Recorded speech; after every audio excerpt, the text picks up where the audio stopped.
Hello and welcome to Cinebuck Presents, where I give my $2 instead of my 2 cents. Like most children, I grew up with Winnie the Pooh through the animated shorts and other various forms of media. When the live-action film version was first announced, it got me curious to see what it could do with the classic characters and all of the things in the franchise that I had personally cherished over the years. So, how does the story go, you might be wondering? Well, it starts off with Christopher Robin as a boy saying goodbye to all of his stuffed playmates as he goes off to boarding school, thus signifying the end of his childhood. Cut to 30 years later, and Christopher Robin has matured rather greatly as an adult, as he has a family of his own in London and has a decent job, though he seems a little more focused on work rather than spending time with his family. Meanwhile, in the 100-Acre Wood, Winnie the Pooh discovers that all of his friends had mysteriously disappeared. Through a magical door in a tree, he manages to travel all the way to London to find Christopher.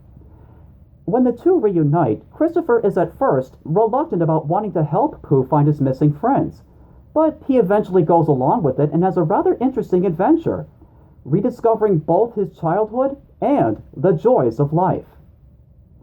From the moment the title card appeared on screen, right up until the very end of the film, I was practically swimming in nostalgia. It's that good! In addition to the nice and subtle nods to the animated shorts, the simple transference of the Christopher Robin character as an adult struggling to reconnect with his stuffed playmates really got me to reflect on the toys that I had as a child and had imaginary adventures with. It's true what the tagline for this movie says. Sooner or later, your past catches up to you, and it's used rather effectively in this film. Even the things that Pooh says are very simple, yet very thought-provoking. Philosophical, even. If there's one thing that I had learned from this film, it's that it's okay to have an adult mind, but it never hurts to let out your inner child once in a while.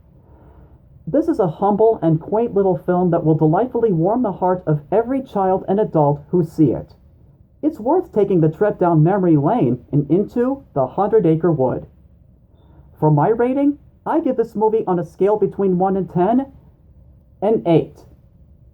It's quite good. Now, if you'll excuse me, I need to go rummage through my storage boxes and reconnect with my childhood toys before my childhood disappears from me forever.